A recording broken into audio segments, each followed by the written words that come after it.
back and forth talking about the community issues in the entertainment industry in Atlanta and the hip hop community in general. Tonight we are going to be talking about real hip hop. We are bringing in many of Atlanta's biggest tastemakers, artists, professionals here tonight. We're going to be talking about different issues, touching on the 5 elements of hip hop, the culture, just the changes, media, everything. So just stay tuned. Keep watching, as well as don't forget to call in if you guys have any questions, comments. If you want to push your little soapbox to the front, that's fine as well. We want to hear everybody's opinions and comments. Don't forget to also comment underneath the Hangout. If you're watching this after it's live, don't forget to comment on YouTube. We will be watching everything.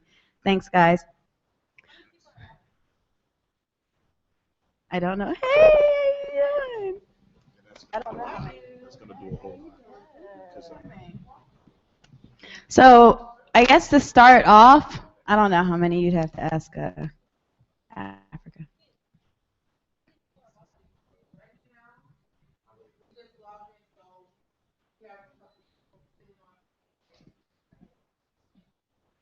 So the reason why we kind of we have this topic first and foremost. You ready? Okay, because you're about to. It's because we had a couple different people that were kind enough to send in their suggestions about the topics, to reach out, to call me, to tweet me, text, email, everything, just to say, hey, I think we should talk about this. Hey, you know, it wouldn't be right if we didn't talk about this. And one of the things that we kept circling around was the culture, the history, and one person said it best in his email, and it was Big Rec, and he said he wanted to talk about real hip-hop. And of course we all know, well, no, we actually all don't know, but Big Rec has his whole movement, The Real Hip Hop is Back, which I actually what I wanted to do to start this off really because honestly with this whole topic, I didn't know where it was going to go. I didn't know, if you've been to Hip Hop Town Hall before, you see things can go left real quick just with one comment. So one of the things that I did want to make sure that at the end of the day, we all acknowledge the reason that we are hip-hop. Obviously, everybody that came in this building, either I don't really know what you're doing here or you're hip-hop. So really we wanted to touch on, you know, and I know the one thing that everyone always talks about is the 5 elements of hip-hop. So one of the things that everyone that touches the mic, so everyone will at least say something. I want you to at least touch on how do you fit into hip-hop, and then also how are you helping the culture progress. So, and that's just pretty much it. You know, I wanted just everyone, because I know we all fit in this in some way, shape, or form, and this is also a great way to get to know everybody that's in the room and what they do and how they feel like they fit in. So I wanted to start with Big Rec first and foremost. 1, 2. What's happening, everybody? How y'all feeling? My name is Big Rec. I'm an artist. I'm an entrepreneur, philanthropist. I'm a daddy. You know what I'm saying? Yeah, and I'm very passionate about hip-hop as a culture because I feel like I'm called to this culture. This is, you know, everybody kind of finds their passion in life or whatnot, and this is definitely something that I really believe that I'm, like, purposed by design to be a part of. So a little bit about my background. I'm born and raised in New Orleans, Louisiana, relocated to Oklahoma for college, stayed there 13 years, where I started my music career. Did a lot of work out there, got a lot of notoriety, etc., but hit a glass ceiling because, after all, it's Oklahoma, in the middle of the map, but not too known for music. So I moved to Atlanta about 7 years ago and got settled, and then hit the pavement and started making a name for myself, and the rest is history. Just dropped an album a few months ago. Was blessed to do a whole project and be the first signee on Diamond D's record label. It's called Diamond Mine Records, and the name of the album is called Doomsday. It's available right now on iTunes, Google Play, and Amazon. And I have an organization that I actually came out here with this vision, and it's called RHHIB Enterprises, which stands for Real Hip Hop is Back, as Renee mentioned. And the premise of it, you know, it's really about bringing balance to the table. You know, it's not even about a particular style of music. It's really about balance. The whole aim is to bridge the gap between mainstream and underground, in addition to bridge the gap between youth and elders. There's a whole nonprofit philanthropic side to it all, and then of course there's the entertainment angle of it as well. So I'm very passionate about this whole thing because at the end of the day, you know, for so long there's been so many different changes and tides as far as hip hop is concerned. And you know, when Renee mentioned that this topic would actually become a topic, you know, I got very excited just because my whole thing is I really want to open the floor and just open the dialogue about the topic because it's damn near taboo. You know what I'm saying? Like people, you know, everybody got feelings about it. Well, what's real hip hop? What's this and that? And you know, I'll just jump the whole discussion off as far as the whole real hip hop thing. Like my experience coming up through the years. This I would say probably around the 90s, man, when it was classified as the golden era of hip hop as far as music is concerned. Like there was a lot of, you know, a concerted effort to differentiate between that authentic real shit versus what was super commercialized during the time. And I think that's kind of where it was birthed, the whole concept of real hip hop versus anything else. In starting my company and starting the whole Real Hip Hop is Back movement, the concept was really, in a nutshell, to me, real hip hop is all of hip hop. It's balanced. You know, it's not limited to a particular taste, a particular style, a particular region. It's all of it. You know, I made some statements, you know, years ago when I started this that kind of threw some people off, but I stand by it. I said, Waka Flocka is every bit as much as hip hop as KRS-One is. OJ the Juice Man is every bit as much of hip hop as Talib Kweli is. Because it really doesn't matter what your personal taste is. This is one big culture that has a lot of different things in it. And, you know, my generation, you know, just going back in the day or whatnot, it's like that would be like a blasphemous statement to a lot of people because of the style or the type of the sound or what, or they, you know, certain artists may not be saying so much in their content, etc. But I really believe that there's something for everybody. You know, I'll give you a perfect example. Me as an artist, like, look, I'm an MC. I came up with bars. I came up on content with substance. I'm a spitter. This is what I do. But I promise you, if I go to the club like this weekend and I'm really just want to unwind, I'm not trying to hear KRS-One. I'm not. I want you to put on something where I'm not having to really think and I can just have a good time because that's the mood that I'm in. Does that not make me hip hop? You know what I'm saying? It's like, nah, this is a culture that consists of a lot of different things. So I just feel like there's a lack of balance. You know, ever since big business and the economic aspect or the, you know, capitalization on the culture really kind of came into play, I feel like that's where the balance started tipping in the direction of whatever will sell. Whatever will make money is what we're going to focus on, what we're going to push and propagate.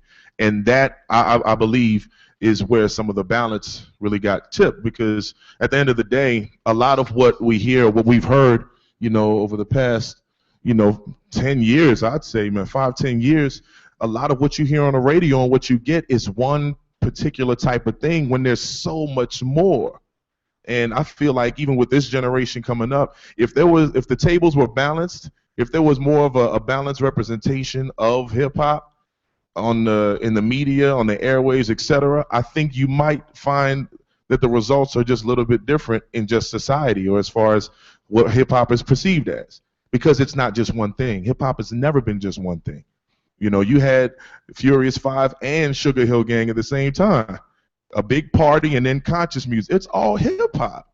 So at the end of the day, I feel like it all can coexist if people expand their minds, and that's on both ends, elders and youth. If the mental is expanded, and you know, you can kind of see that the playing field is a lot more broad than it's pushed as.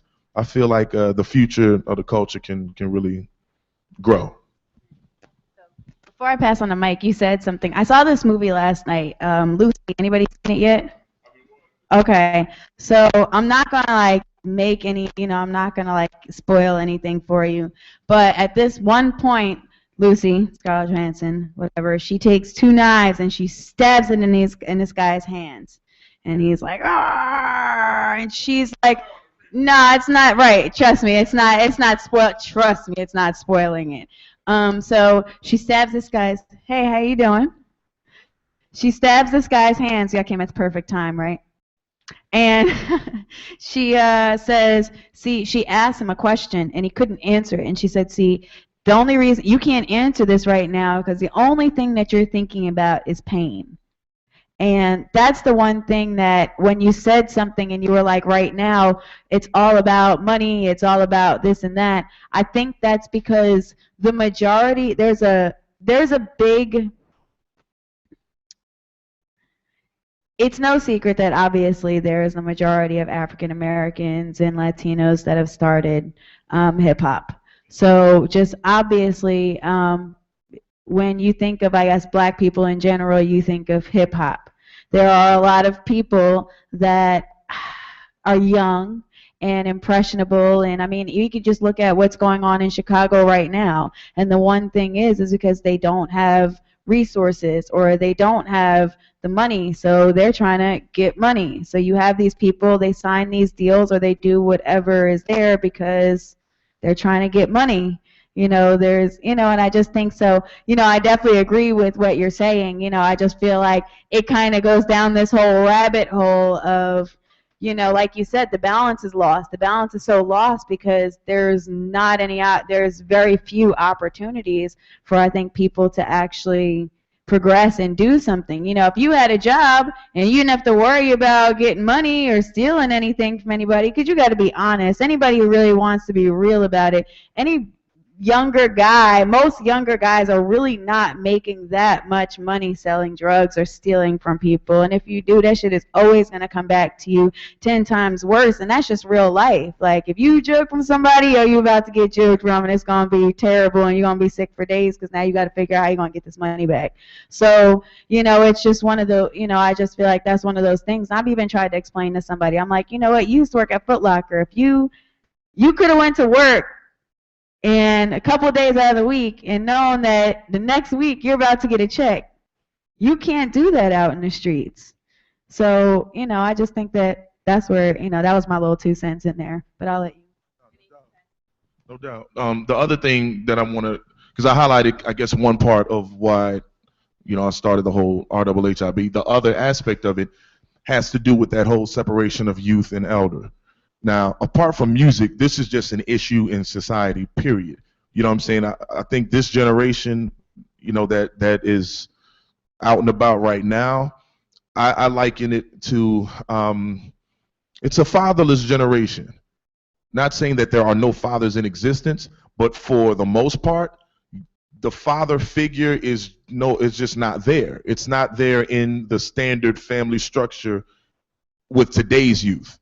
And I think that has a huge part to play in some of the results that we see. You know what I'm saying? And the whole thing, as far as that gap being bridged, I feel like when elders and young people can actually find some kind of common ground and come together, the possibilities are endless for growth, for development, for whatever. You know what I'm saying? But that connect is just not really there. And, so even, of course, it's going to bleed into hip hop and into anything else. You look at a lot of the kids today, you mentioned the cats in Chicago and the Bobby Shmurdas and his movement and all of the different things that are out there. It's like, it's basically, I don't really give a F about anything. That's kind of this generation in a nutshell. Like, it's just kind of, I'm doing what I'm doing me. I'm not really thinking about consequences. I'm not thinking about elders. I'm not thinking about leadership, guidance, or any of that. I run my own life. I do me, etc. So when there's a lack of guidance and a lack of any kind of structure or leadership, you're bound to have anything happening. And that's kind of what it's been. It's also kind of, these are the kids that are a result of, they're like the grown-up crack babies. And no disrespect, I'm just saying, when crack came in, these are the kids now.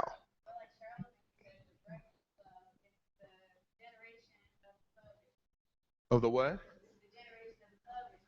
Oh, the wow, that's interesting. I mean, it's I mean it's interesting, but I mean I feel like it all has a part to play. I think it's a part of why the drug culture is such a big thing in this generation and some of the generation prior because I mean that's all they knew. It's popular. Like it's popular because it's the norm. Like when I was coming up, drugs, I mean, it wasn't this big popular thing that was cool. You know what I'm saying? It was, if cats get their hustle on or whatever like that, it is what it is. But now it's like you're talking a full blown out culture. I mean, Molly and et cetera, et cetera, et cetera, et cetera, et cetera. It's just a popular thing now. And but that's not by mistake. I'm a firm believer that every tree has a root to it. You got branches and you have fruit that comes off of a tree, but a lot of times we pay so much attention to the fruit that's coming out of the tree that we don't realize that cutting off a branch is not going to stop something from happening. You got to go to the root issues. You got to go to the root of the tree to make a real difference, and that's why I started my company to really try to work on root matters and dealing with young people, meeting them where they are, and et cetera, et cetera, et cetera. So I think, just between both of those things, the whole youth and elder gap, mainstream and underground gap, I feel like if those things are bridged, then we can actually kind of see some things develop and move forward.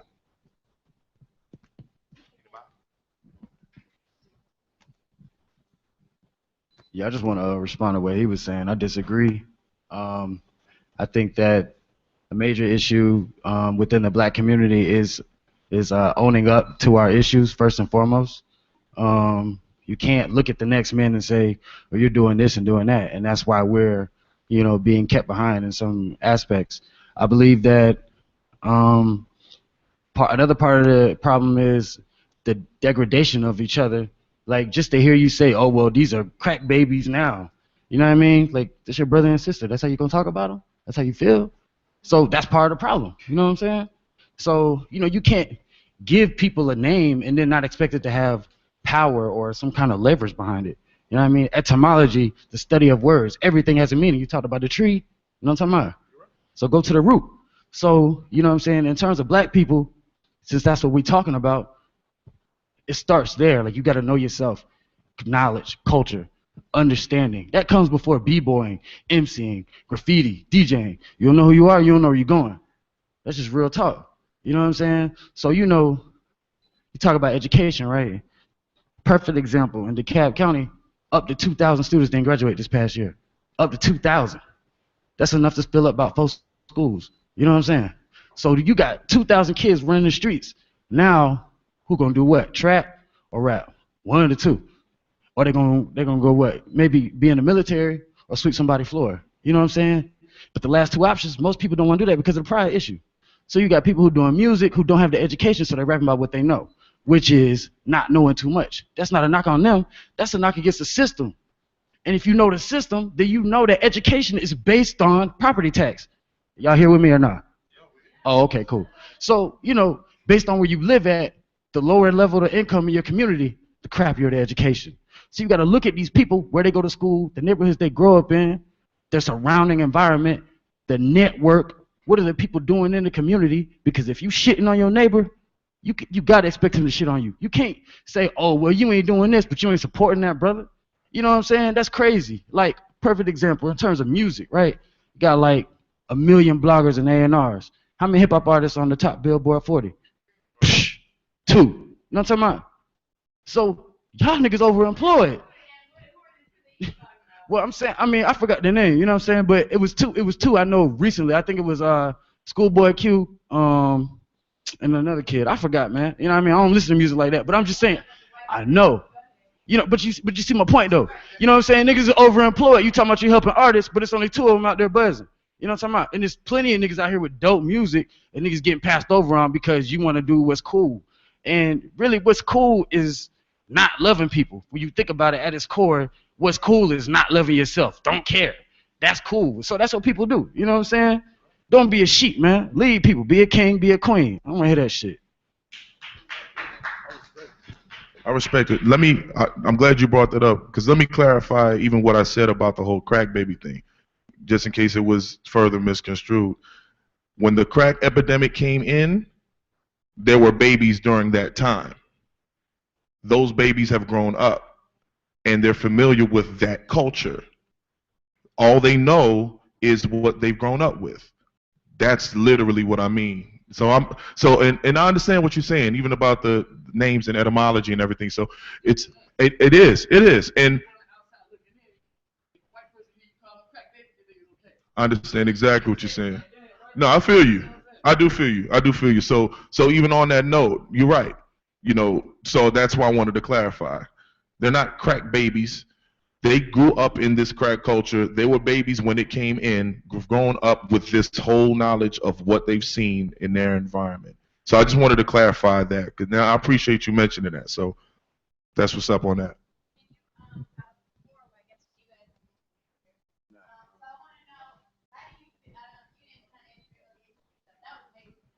Bad. Well, my name's Dead Fresh. I'm a hip hop artist. I'm really kind of a rookie in the game. You know, I dropped one mixtape, but my brother, he was a music executive. He was an A&R superstar for a long time. Had his hands on a lot of records. So I just been learning under the tutelage of him. Right now, I currently work at the Artist Factory. I learn other people like Miss Eve and Hiram Hicks. So I'm just learning, man. Just being a sponge. That's how I fit into hip hop. You know what I'm saying? Learning, I can give back. That's what I'm about. Reading, experience in life, you know what I mean? Struggling, going through ups and downs, I mean, you can't talk about selling drugs if you ain't never did it. You know what I'm talking about? You can't talk about somebody not having education if you've never had it versus if you had it. I lived on both sides of the fence. I lived in, suburban areas. I lived in the hood. So, when you have both of those perspectives, it's easier for me to sit back and say, well, you wrong because you ain't never experienced this. And you right because you have experienced that. And everybody has a gripe in their argument, you know what I mean? But it's where can you come in at the middle ground, and me to understand it. I also went to Georgia State University, major in public policy. So, yeah.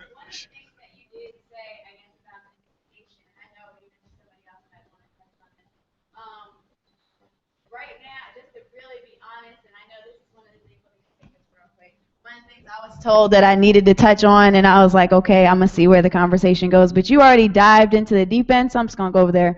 One of the things that we were talking about is with the education, and it's kind of like right now, a lot of the issues that we all have, regardless if we grew up in, a terrible school where they had no books, or you went to a school where you had the fresh new edition books, they're really not teaching what you really need to know in order for you to actually progress through life. Like, did they teach you about real estate or financial planning or just really how the judicial system actually works and contracts? And, there's just all these things that, like, regardless of what kind of school at this point, they're not really teaching any of us the tools in which that we really need. And it's a shame because one of the things that people say, well, we'll just start our own school. And I know I hear certain leaders around, and they have different thoughts about it. I'm not sure if you guys are familiar with like Dr. Umar Johnson, and everybody has different aspects of it and how to go about it. But I know that is one of the things, like when we talk about, like you said, the knowledge and the culture and the understanding. I just don't even think I don't know who's setting the standard. Basically, who's actually setting the standard for this stuff? If we're following a system which obviously is supposed to be working against us, and they're giving us our knowledge, and they're giving us our culture, and they're giving you the understanding, and you're not going any deeper to know, how you should take that and digest that and use that, it's kind of like, what do we expect? I mean, that's just kind of where I'm at right now. So I just kind of wanted to get your, other input. Hey, Fortnox, how you doing? What's up, man? Well, my name is Bands Promotion Marketing for Trill Entertainment, Boosie, Webby, and New YK Go artists. Speaking on behalf of the education, it's simple. The dumber we are, the more money they make. So when you look at all the artists who in my book suck, The whole Atlanta, most of the Atlanta people rapping suck. They don't have their own voice. They suck. They promote homosexuality 100%. Everything that's good, they're going totally against it. So that's what's going to sell. Now, me being a promoter for 10 years, I'll tell you this. You may be the best rapper in the world. But I got a dope boy who got so much money to buy so many CDs, so many vans, so many vehicles to promote himself. If you promote bullshit a million times and promote good shit once, what you gonna fall for? The bullshit or the good shit? So when you're looking at it, it's all ran by the government. They put on TV what they want to see. Young ladies, bitch, you a thought. Period. You want to get naked or you're not getting on TV. Rihanna came in good. Rihanna's naked now. I Don't Need You, she's naked on her cover. Nicki Minaj is the most inspirational woman of the decade. She got a G-string on her album cover. So if you're a young girl coming up, what you want to do? You don't want to be Oprah because you're not seeing success enough. Women that are successful, they are too busy being successful. They're not taking time to be on TV and Instagram, posting pictures at work, doing positive things. They don't have time for that shit. So the social networks is raising your kids. That's why they act the way they act. That's why it's so cool for the whole Atlanta to be Instagram comedians talking about each other. You can't even be on TV as a comedian unless you down to your own people. You try to educate them like Cat did. You fucking crazy. You on drugs. Get your ass off TV. Kevin Hart, you want to destroy him? Come on, your chance. Destroy him the best you can. So you see people who like Juvenile who walk away from Cash Money. And why do all them people walk away from that label to go back to the hood and be ratchet? Because there had to be something in the industry that scared the shit out of them to want to go back to the projects and sell dope instead of going on a tour every day. You on tour buses and bad chicks, and you rather go home in the bricks and risk your life for selling dope, which actually, by me being a street nigga, the government put it there. We don't own no baits, no planes, nothing to transport nothing over here. So they're going to pay you to sell their dope, and your retirement plan is either a casket or a cemetery or the jail cell. You want to sell our dope. We're going to put our dope back in the streets. Thank you for the money you made for us. Thank you for the house that we're going to resell for cheap. All the cars that we're going to sell that you fixed up for us, the government, the police, sell it again. So when you say it's what it is, it's really a trap. The trap is a trap. I know. I can tell you, all my friends in jail, all my friends dead. I'm in Atlanta, just got here from Nashville, and I don't know nothing about this city. I was invited to this thing last night at B100 radio interview with YK, the artist. She's really good. If she wasn't bad, would she be selling the way she's finna sell? Probably not. Do I think Nicki's good? No. Why do I turn on a black radio station and I hear young nigga move that dope, drug money, it can buy you what you want, live fast, die young? You ain't hear none of that shit on the white radio station. They ain't gonna play that shit. They not putting that shit into their kids' spirit. We feed our kids this shit and wonder why Yo Gotti is your favorite street cat, and went to college. He went to college. He's smart. He's educated. Why Young Buck is the most street nigga from our city, and that's not factual. That's not factual as well. Everybody who's really telling the story, because of a real street nigga, is not going to glorify the streets. The streets hurt. I lost my brother July 1st, 2009. Streets ain't shit to play with. It ain't a way to live. It's a way to die. So if you want the industry, say it so. If you don't, get a job, stack your money, and push music, and other people got to link up together. Because one is all drug money and money needing to help each other. The other side is black people who need to help each other. But we've been trained to hate each other, so we can't make no bond to link with each other because we too busy trying to, I'm doing me, I can't time to help you right now because da-da-da-da. And until you make that link, because you don't have that money, you have to make that link. That's the only way you're going to get money, because it's going to take your 100, your 100, your 100, everybody here 100 to make what a drug dealer, sorry rapper, can pull out by himself. And then you know he sucks. So until we make a move and connect these people, we won't be ever hearing bullshit. And all right. Anybody have any comments before I? Okay. Yeah. What were you going to say? What were you going to talk about? Nothing. I was about to reiterate what I already said. Okay. Hi, everybody. How's everybody doing tonight? Hey, I'm Leanne. I'm the Black Queen. You can check me out on Twitter, Facebook, Instagram, shameless plug. Lady Lalabella. That's LadyLaleeBella. So just a little bit about myself. I'm a social media manager and blogger. I've been doing it seriously for about 3 years, making money off of it for about 1 year. And I really enjoy what I do. I think it's profitable. I want to teach people how to do it and be more profitable in their own businesses, because Black entrepreneurs are on the rise, and it's something that we should take seriously, because we are the #1 consumers in this country, but the money is not coming to us. It's going everywhere else but back into our community. So it's important to support Black-owned businesses and be able to manage your own business. And that's a part of hip-hop, too. Owning your own and having your own is very much a part of that culture, and you should want that if you're serious about having any kind of career in hip-hop, music, or even in that industry, entertainment industry at all. My personal experience with hip-hop is probably very different from a lot of people that are in the room. I am born and raised here in Atlanta, but my parents are of Jamaican descent. So I came to know hip-hop as a subculture of reggae music.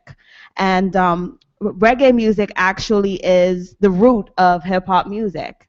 Dub music is the beginning of hip-hop, and a lot of people are not aware of that. They don't know anything about that. They don't know who DJ Kool Herc is. They don't know who Lee Scratch Perry is. They don't know who King Tubby is. They don't know who these influential producers are that created the first sample, that sang over the first track, who dubbed over the first track, or toasted or MC'd, quote-unquote, over the first track. And these are the kind of things that you should know if you want to become a real hip-hop artist, because these are the things that is, this is where the music comes from. This is the root. And if you don't know where you come from, then you won't know where you're going.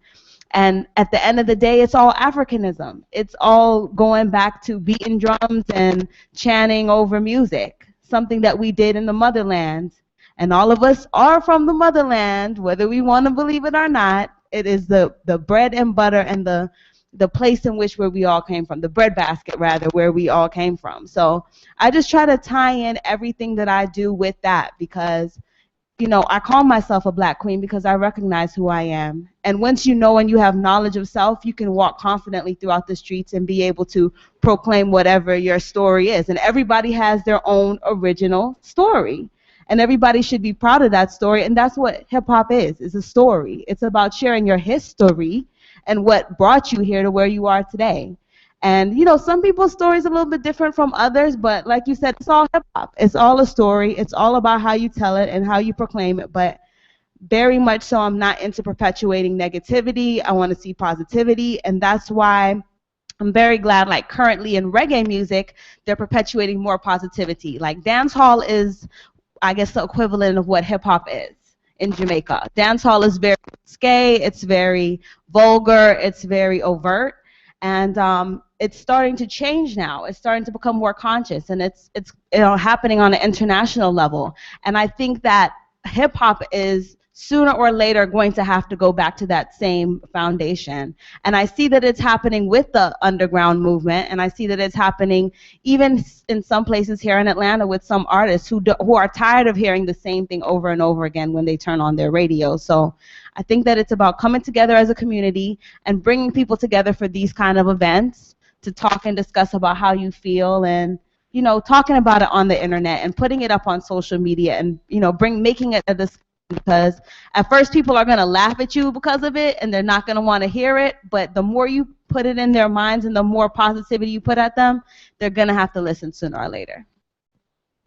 And really, just real quick to piggyback off what you just said, that's absolutely right, because you have to think about it. When did celebrity gossip and fight, like all that stuff, just become popular? Like, it just came, I feel like it just came out of nowhere. Like, I feel like everybody just being on blogs and talking about the blogs. Like, blogs have always been around, like, don't get me wrong, but it just always seems like, give me 2 seconds, I'm going to give it to you.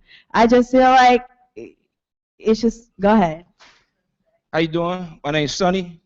I'm a hip hop artist, freestyle guard, 106 in Park champ, retired. And just based off what you said that it came out of nowhere. Well, the truth of the matter is that it didn't come out of nowhere. The conspiracy to eradicate the education in hip hop actually started with a movie called CB4. Now, depending on where your educational level is, the movie CB4, it depicted what we living out today in hip hop. It was a neighborhood square that took on the image of a drug dealer and became a rap star, like Rick Ross. I don't know the man personally, so I'm just relating it to it because, as you know, Freeway Ricky Ross, hence you have Rick Ross. You get what I mean? So it's the same thing. Now the message that I believe Chris Rock was trying to deliver through the music, which I know he was, but he would never be able to go on national TV and actually tell the point of the movie. So the point of the movie is what you have is that, remember, the characters in it was Chris Rock, who was a fictitious rapper. Then you had the young white kid who was a child of a politician. So let me break this down to you real quick. When I never forget 8th grade year in middle school, white kids didn't really care for hip hop like that. Now my white homeboy named Ryan, he didn't like hip hop, but we agreed on alternative rock. There was Nirvana, there was Soundgarden, things like that we seen eye to eye on because it was still good music. So hence he doesn't like hip hop though. Fast forward, break through Wu-Tang. You get what I mean? Now Wu-Tang is the first, you can almost say first documented hip hop group to go multi-platinum albums globally.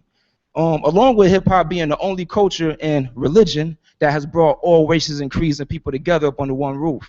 So here you have in the movie a young white kid who's loved in hip hop. His father's a politician. Take Wu-Tang. That same white kid is in his household playing Wu-Tang, hearing the black man is God, white man's devil, these type. No, that's the message that they was delivering, trying to give people knowledge of self. So if you're playing that in the speakers of your house and your pop's a politician and he sees that you're repeating this around the house, his mission is to make sure his son doesn't listen to that no more, along with a nation, along with a world. So it didn't so much as come out the blue, but it was a plan to say, whoa, okay, we thought this hip hop thing was gonna die.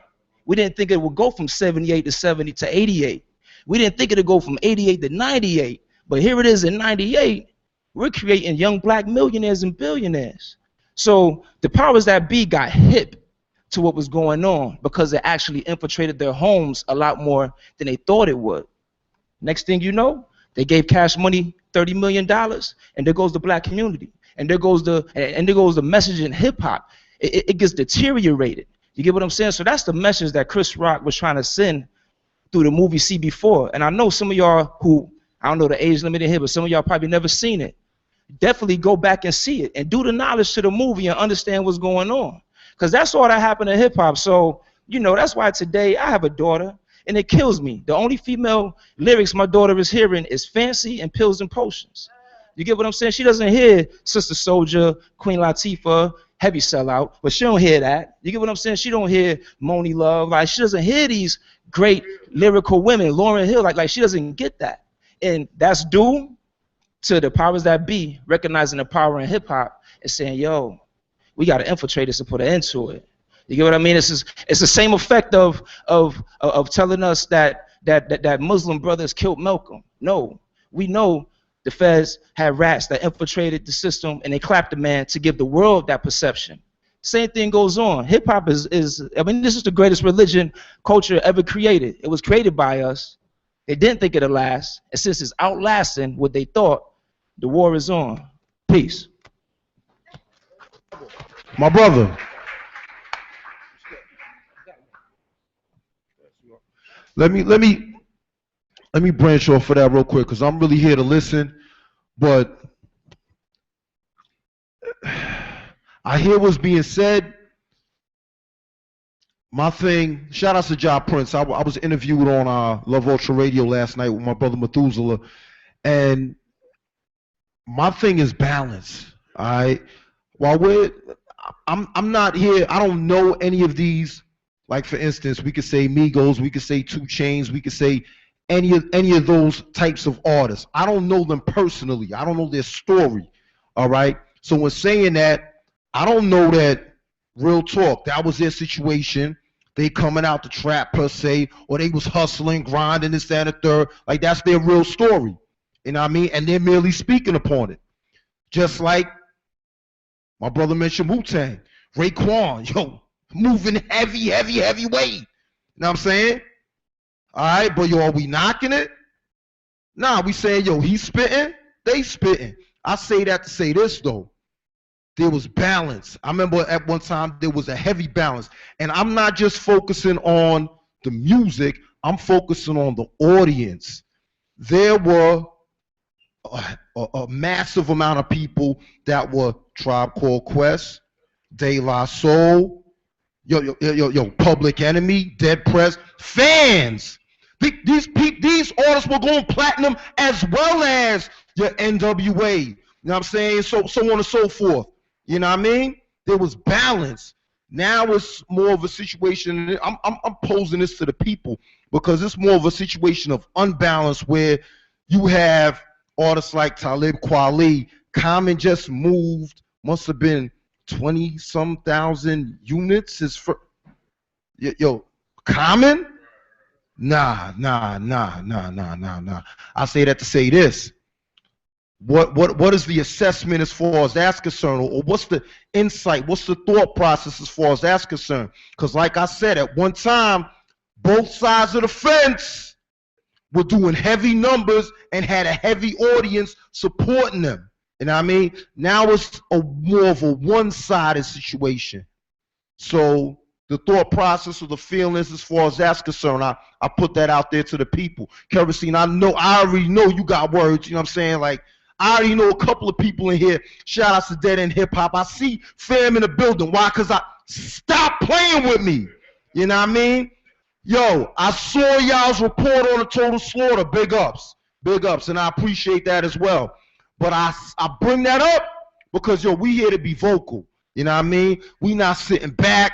We not chilling. And I'm not staying on this mic any longer than I need to. So that means right now, I'm about to pass it off and we about to really build.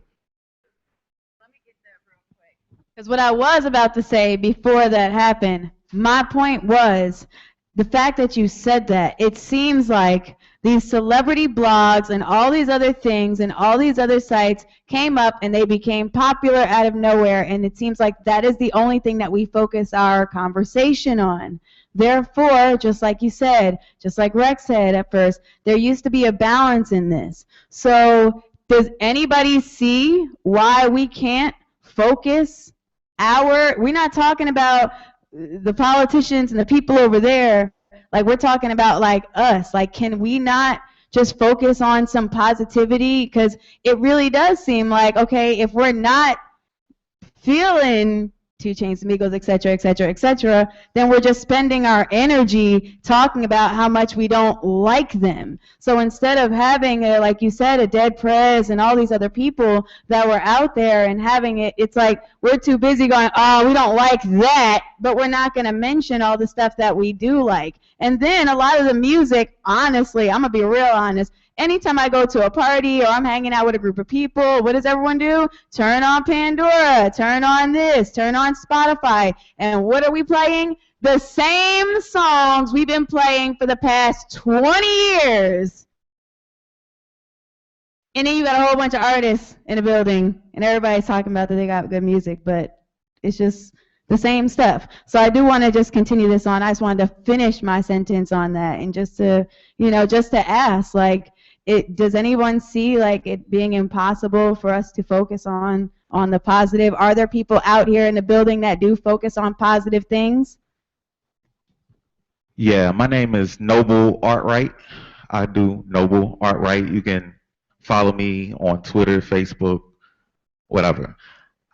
I'm listening to everything going on, and I used to battle with that question, what is real hip-hop? And I realized, first of all, hip-hop is an expression. If you expressing something real, it's an abstract term, so people going to bring their life experience, they're going to bring their knowledge and whatever, and they're going to express it how they express it. So I'm not trying to judge that.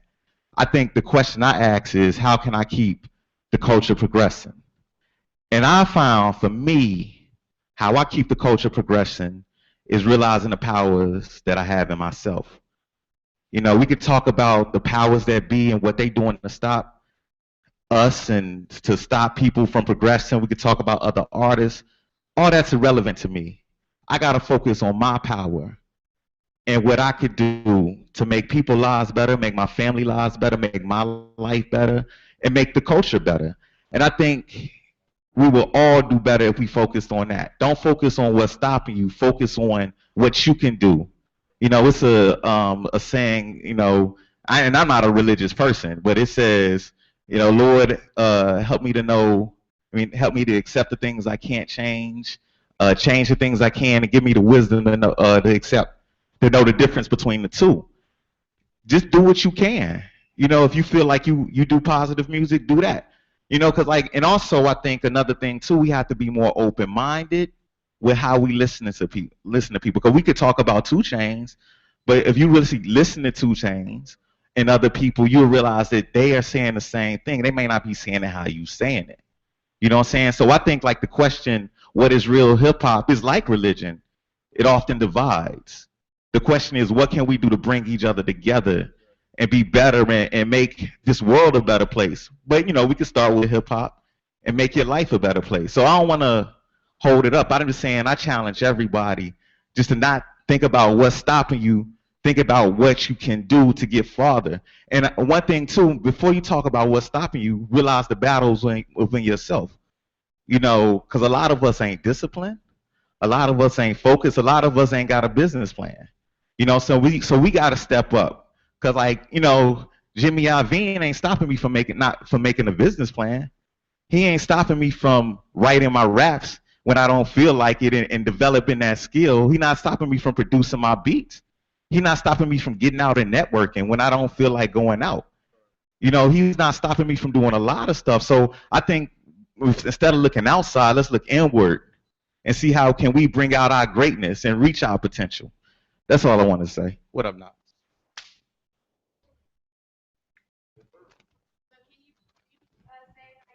Oh, I fit into hip hop because I'm an artist. I'm a producer. I love business and everything, and I'm just a overall good guy. You know, and I try to be amazing and encourage people I come in contact with. So I spread love. So that's how I fit into hip hop. Is there anybody in the building, before I call y'all out, I'm just going to ask, is there anybody in the building that's not an artist? Because I've noticed everybody that's up here that's like, yo, straight up, I got something to say, is an MC. And of course, we know that is what y'all do best. So we want to know, and no shade, no shade. My dead end hip hop fam and my why, cause I can't. Y'all are artists on the low. Y'all spitters on the low. Yeah. It's, oh, yo, who spit? Let me find out. Oh, yo, we ought to put you on the spot. Nah, it's all love. It's all love. Real talk. You know what I'm saying?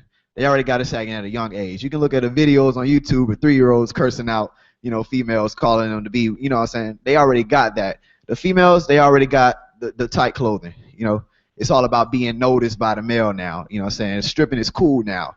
You can do it because it gets money fast. And I used to hear, you know, the elderly, they used to tell me, hey, money is the root of all evil. You know what I'm saying? And I never really understood what they were saying or understood what they were saying until this point. That everyone now is going for the money. You know what I'm saying? Even myself, I found myself, my mom was talking to me about it like, hey, you got to stop going for the money. Because even as, like she said, everyone is coming out as basically an artist, I'm guilty. I'm an artist, you know? So when I found out, hey, like one of my famous lines that I like to repeat over and over is, I want to get my family off this Campbell soup. You know what I'm saying? Not meaning that, hey, we only eat Campbell soup, but just the lifestyle of it, period. And not noticing that I pretty much have everything that I need.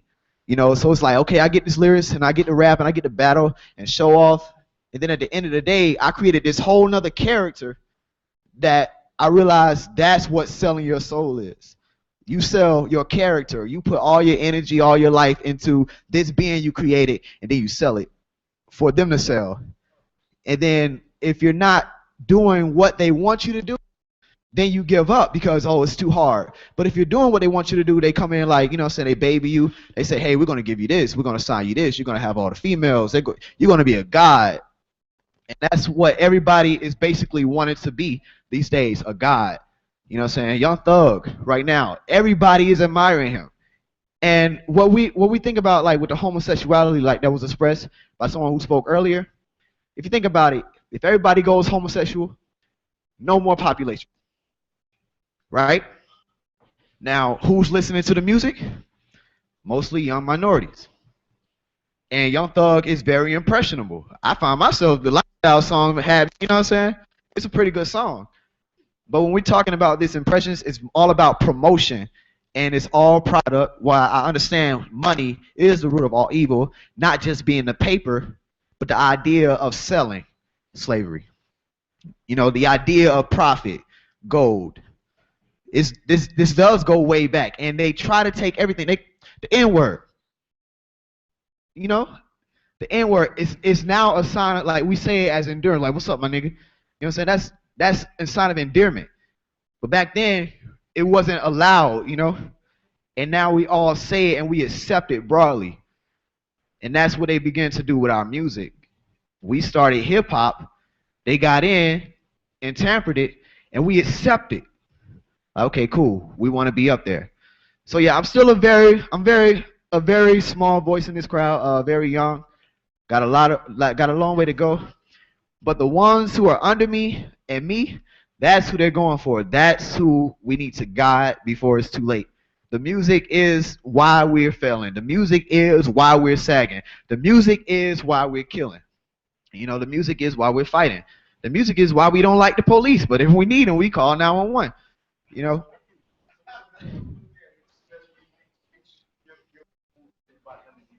What's the best way? Well, I've always dealt with fighting fire with fire. Or as someone wise once told me, at least with water. You know, I do positive music, and I want to study. You know, it's the chords, it's different tones that'll get you to do certain things. You know, so these are the ones listening to. Like my 3-year-old, she'll come here and teach everybody, and we'll go home wondering how she did it. You know what I'm saying? My 3-year-old sister, like these are the ones I have to reach. So the way I plan on reaching it is through music. But to be honest with you, it's definitely not going to be easy.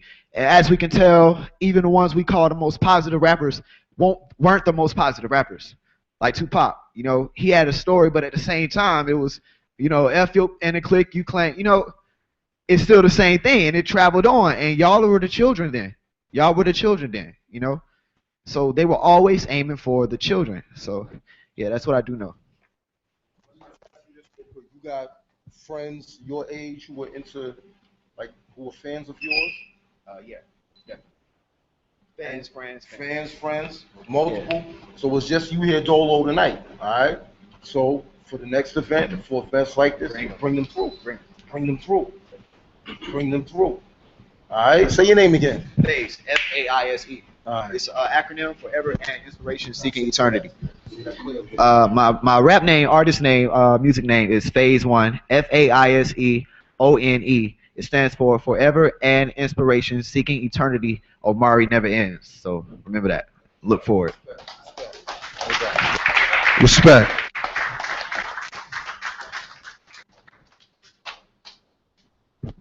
Yeah, I wanted to ask my man something. So you think that music is the cause of the downfall of like communities, like people? You think people sag pants because they see the rapper doing it, or do you think that people do things because of lack of discipline, lack of self-care, self-awareness, community, family, things like that?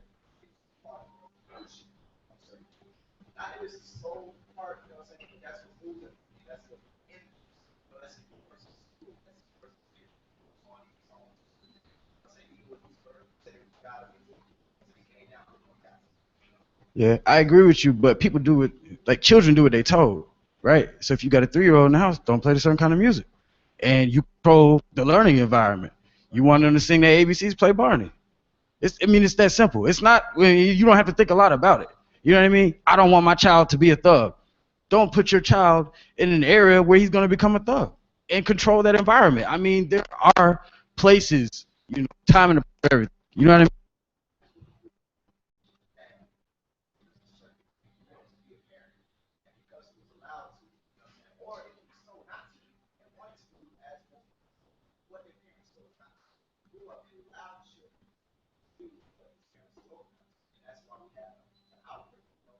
What?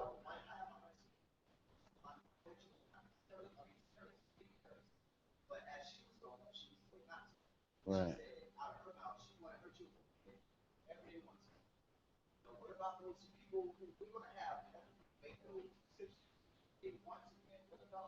I mean, each one teach one, my brother. So if you see someone doing something that's unbecoming to the black community, you got to step up. My brother, that's wrong. My sister, that's wrong. Don't do that. You know what I'm saying? You can't sit here and point the finger, bro. And then I'm just saying, I'm not saying you. I'm saying you. You know what I'm talking about? Each one teach one. Love and love. You know what I mean? ELE, everybody love everybody. And the thing you said about Pac, that was a diss record. Pac was a strong brother. You know what I'm talking about? Black Panther Party, bro. On the run, top 10 most wanted. You know what I'm saying? Family. Bruh, he ended gang violence in California in a lot of different places. Go do your research. Don't just blast people like, because I'm just saying, bruh, there's black people out here who are doing a lot. You saying, you know, it's rappers who got these connotations and they negative. They do more than what you think. You know what I'm saying? So don't be so quick to throw a stone. That's all I got to say. Well, what? See, now, just with that even being said, though, how old did you say you were again? You're not lying, right? You're not lying. You're really 15, right? Okay, so this is like the prime example of, well, no, this ain't even no prime example of a 15-year-old, because you just already heard what he had to say up here. But you got to think, like, you talking to him like he a grown man right now. And I'm not saying that that's wrong. I'm just saying, like, you felt that you could actually even talk to him and he could actually hear what you're saying right now. Like, that's the type of respect that I feel like you had just in that moment. Because there's a lot of 15-year-olds in here that we would have looked at like, psh, this dude, what is he? Sit. Where is your mom at? I know she ain't but 32. Sit, find her. Just being serious, not and funny all at the same time. But, you know, I just really feel like, honestly, I don't come across a lot of 15-year-olds. I guess just that in general. But I know, and this is just because I know him, and I've known of him before I even knew him. And I'm saying that there are a lot of people out here that are not doing that research and don't even know where to even start when it comes to that research. So yes, of course, pass that message on and do that stuff. But this is just like we saying, we talking to one 15-year-old right here, and he's in this room. So obviously he's had some people that have said, look, this is where you need to be. And that's where the stepping stone is. But there's a lot of kids out there, like, trust me, just how a lot of y'all get tagged and people pass this message on, I pass this message on to a lot of young rappers that y'all know, that people pass on their stuff, and they see me, and they be like, yeah, man, yo, I see your thing, man, I see you doing your thing. And but I know they're not. It's like, I don't want to say I know they're not coming, but I try every month. You know, and they're not even thinking about that, and they still have here young nigga problems, you know, or whatever. So it's just, you know, I'm glad you're here, honestly. Like, that's just all I had to say. It's just the fact that, you know, just the fact that you could even, like, you talking to him, like, you know, and he understands. And yes, please, you know, of course, as you go on, keep doing your research, because I'm gonna be honest, when I was 15. Okay, we just had Napster and we had the YouTube and stuff. Right, so I was getting new into hip-hop. Like, I was just learning about Dead Prez. I was just learning about the 5% movement. I was just learning, you know, my African history and a lot of that stuff. Like, that stuff was all so new to me. So it's just, you know, of course, we all definitely right back, you know, to the knowledge, culture, the understanding, and the education of it, definitely. Because I want to say, you know, just this could be, like, honestly, and this is no shade to you, but there's a lot of people that ain't even 15 that we would have probably came up and said the same thing, and then you would have been, you know, it could have been the same situation, just somebody 10 years older than him. So I just applaud, you know, like I said, just, you know, just the fact that you're young and you're already there. But yes, because there's probably a lot of other people that just hadn't said anything in this room that need to do that research as well. So. Yes, hello. My name is Darnell Matthews, and I grew up pretty much of I'm 23, by the way, but my heart and my passion is in the music. And I had people around me to pretty much realize, hey, look, you got a talent, you got a gift, you got something in your head. So I've been doing music ever since, probably since elementary all the way up to high school. And in high school, I did a dual enrollment at a school called Grayson Tech, and what that did was taught me post-production and pre-production. And pretty much from there, I got an internship at a couple studios. So I learned more in the streets than actually in the school about what I truly wanted to do. So from there, I just understood about the whole each one teach one, and that's one thing I love about, you know, pretty much this whole, you know, this whole event. I love the fact that we're all sitting in here putting our heads together and finding a way to make a change for the community. So an issue that I used to always have is within my career is actually finding resources and actually being able to transition on a full-time basis. You know, so pretty much I came up with a concept called Dream Chasers. And Dream Chasers is pretty much an organization of creative individuals working together to make our dreams become reality. So what we do is we connect people to people, products, and information to benefit their careers. Because we understand that it only takes three things. It's time, money, and resources for you to be able to do exactly what you truly want to do. You know, so we recently got connected with Black Nicholson, which is, you know, pretty much the owner of the Omen Agency. And pretty much when we go out to events, you know, we go network and say, hey, what do you do? And, you know, pretty much what's your number? And then we follow up within 24 to 48 hours and say, hey, is there any projects you're working on? Is there anything that we can help you with? And then from there, we connect the dots. So say, for instance, we go out to a lot of events like we have I Am Music here. I mean, that's dope. You know, we promote your events as well. Like, you know, give artists the information on your events. That way they can go to that opportunity and maybe make something happen. You know, so pretty much with that, we connect the dots. So, you know, pretty much we're in not necessarily the startup process, but it's a little bit further than that, because we do have a lot of resources that we've been pulling in, a lot of people who need opportunities, a lot of people who need that time and money like you were talking about, because you have to be able to have a financial foundation for your career. If you don't have the money for what you're trying to do, you're always gonna have to control your livelihood. So I understand that. So we look for opportunities and look for people who have help. That way we can turn around and help each other. So for me, like when I see FaZe and he's dope on a freestyle. When I see him, I say, hey, boom, how can I help you? You know, so just pretty much I came to this event, you know, pretty much just to connect and say, hey, look, is there anything that we can do to help? Is there anything that you can do to help us? You know, because each one teach one, like you said. And so yeah, I mean, pretty much you can get at me, you know, after or before. If there's anything that we need to discuss, you know, just let me know, and put our heads together. That way we can create something for the people with talent who are pursuing their dreams and their, you know, in their career. So get this too. All right, thank you. That was awesome.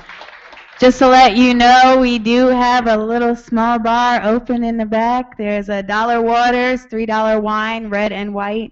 So if you would like something to drink and you're a little parched, or you need a little something to help you talk, you know what? No, we on wine and water. We on Jesus. We on Jesus. So basically, we've had a lot of other people. Hey, IG, how you doing? We had a lot of people come in since we first talked about what we were doing. For anybody that doesn't know, welcome to the Hip Hop Town Hall. We are hosted by Fort Knox and myself, Renee the G. We are talking about real hip hop tonight. Of course, as you see, we have the 5 elements up here just for anybody that doesn't know. One thing that I did not mention earlier, and I was going to say it to you before, every time I searched a list for the 5 elements of hip hop, knowledge was always last. Isn't that terrible?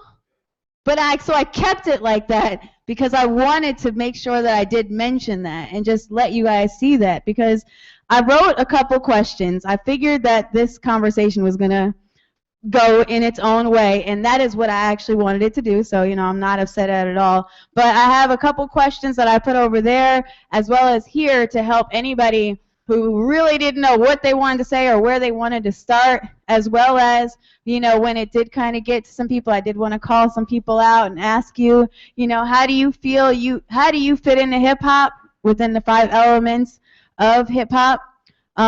Which is most important out of the 5 elements, or what you think? Who is setting the standard in hip-hop? How can we stop the culture vultures and things, or, you know, that's the new term now, so I'm just going to stick with it. What are the new topics the hip-hop community needs to focus on? Why did you fall in love with hip hop? And how are you helping the culture progress? Now, I've noticed everybody pretty much in the room as they've been talking, they've kind of been looking down the list and kind of adding, and, now, while they've been introducing themselves, also telling how they feel, and, we've been writing down some of the issues or how to be hip hop, some of the positive things that people are talking about. So if there is something that you said that you're like, hey, you need to put it on there, just let me know, and that's what I'm here to do. Please make sure if you did not sign in, please sign in to directory, because we will be compiling this, and at around A3C, which is October 2014, we will be releasing a Hip Hop Town Hall directory, as well as with some other comments and different things that we've been covering over the past year. And also, last in the corner, we are asking, what should the next Hip Hop Town Hall topic be, which a lot of you guys, I'm sure you've seen that we did the Hip Hop Town Hall topics before, but this time we wanted to make sure that we got the people in the room while you're here, and you got your mind going, and then you can tell. I know a lot of people like to tell me afterwards. You can just tell me on that piece of paper, and that way we can just keep track and, just really see the real people. Because we have a lot of people that I talk to quite often that are in this room or that I see out. But I want to make sure that I do get to the people that I don't get a chance to see, or that I didn't get a chance to meet, or that do come in, because everybody's opinion matters, regardless. I know a lot of other people are media people and they have other obligations and things. So we just want to thank everybody for coming out this evening. Like I said, once again, $1 waters, $3 wines. Just read the papers and keep talking.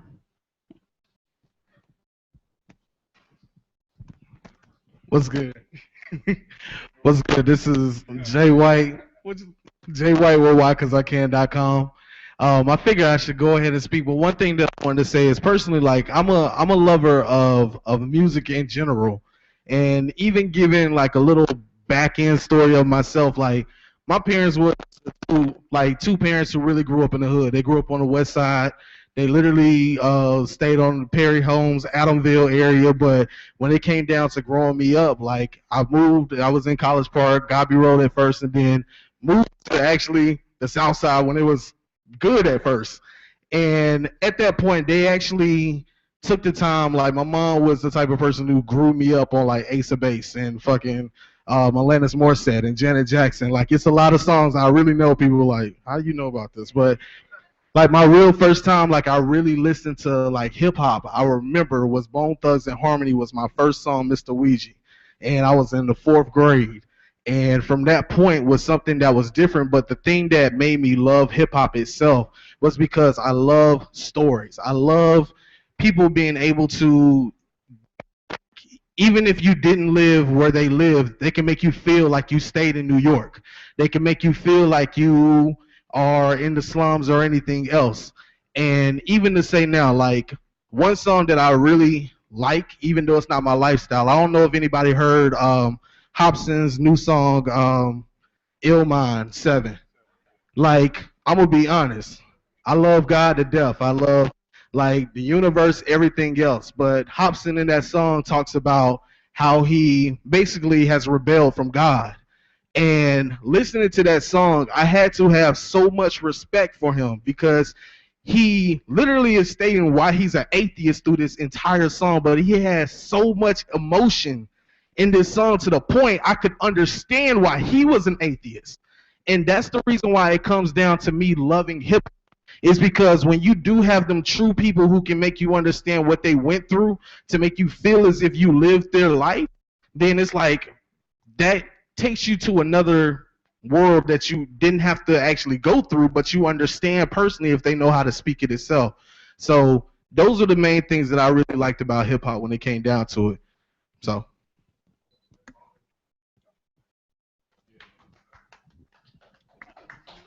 Guys, stand up. Hello. Yeah, I might, cause it's static a little bit. Cause it's static a little bit. What up, though? Okay. What up, though? My name is B, better known as BZ 1/5 for Dead End Hip Hop. We have a YouTube channel. Subscribe, youtube.com/Dead End Hip Hop. So check us out. I don't know what to start.